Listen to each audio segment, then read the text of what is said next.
Alors donc, nous sommes là aujourd'hui, depuis avant-hier, dans le cadre d'une formation sur les changements climatiques. Une formation qui concerne donc la collectivité territoriale de Diembéring, ayant attrait au changement climatique et les enjeux de développement local. Donc nous venons de terminer cette formation-là. C'est pourquoi donc il est important de porter à la connaissance de toutes les populations de la communauté des enjeux qui méritent l'implication des élus au portage de ce projet. Donc aujourd'hui, nous avons plusieurs activités dans le cadre de ce projet-là. Et c'est important que la collectivité puisse aujourd'hui s'engager sur ces questions de changement climatique, mais également s'engager sur les procédures d'obtention de financement pour donc réaliser un certain nombre d'actions dans les zones côtières de la collectivité. Voilà, 3 jours d'atelier, c'est quand même assez fastidieux. Pensez-vous que les séminaristes, les élus locaux ont été bien suffisamment imprégnés, sensibilisés et même séduits par les thématiques, les différentes thématiques qui leur ont été servies? Oui, nous pensons, et d'ailleurs c'est ce qui est ressorti donc, lors de la clôture, parce que nous avons donné la parole à tout un chacun pour s'exprimer sur les ressentis par rapport à justement, donc, les élus ont mentionné qu'ils étaient très satisfaits, n'est-ce pas, de la formation qu'ils ont reçue et qu'ils ont véritablement compris les enjeux relatifs au changement climatique et au financement des projets.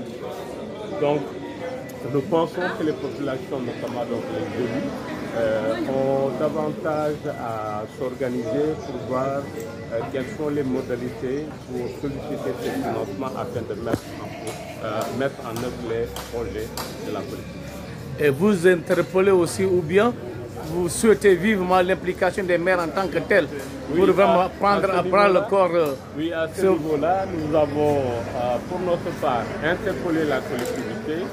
Comme vous le savez, nous venons le mardi passé de procéder à la signature de la convention d'intercommunalité Casa-Kalon qui réunit la commune de Kafountine et celle de Diembéring. Cette convention à elle seule constitue un outil pour pouvoir solliciter des financements au niveau national et international. Ça, c'est le premier élément. Mais également, ce qui est ressorti au niveau des ateliers de 3 jours de formation, c'est que il y a beaucoup de possibilités pour la collectivité de bénéficier de beaucoup de financements. Mais malheureusement, nous n'avons pas aujourd'hui, il n'y a pas la présence effective du maire titulaire pour comprendre les enjeux, parce que c'est lui qui a la signature, c'est lui qui délègue, n'est-ce pas, donc la responsabilité de signer. C'est pourquoi nous avons souhaité, pour certaines actions majeures du projet Réseau Casamance, que les maires titulaires puissent marquer de leur présence à ces importantes rencontres. C'est important parce qu'aujourd'hui, la convention qui vient d'être signée, elle a été signée par un de ses acteurs. Aujourd'hui, l'expert chargé de la formation a promis d'accompagner les 2 collectivités dans le cadre de l'obtention des financements. Mais on peut arriver à un moment où il serait important que le maire titulaire puisse apporter sa signature, mais s'il n'est pas propriétaire de la signature de la convention, cela pourrait apporter des problèmes.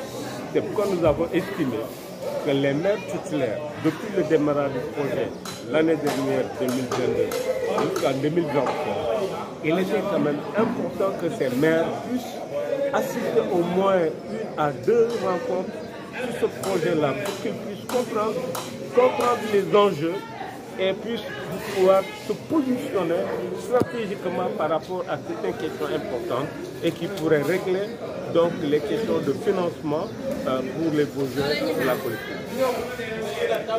Merci beaucoup. Merci beaucoup.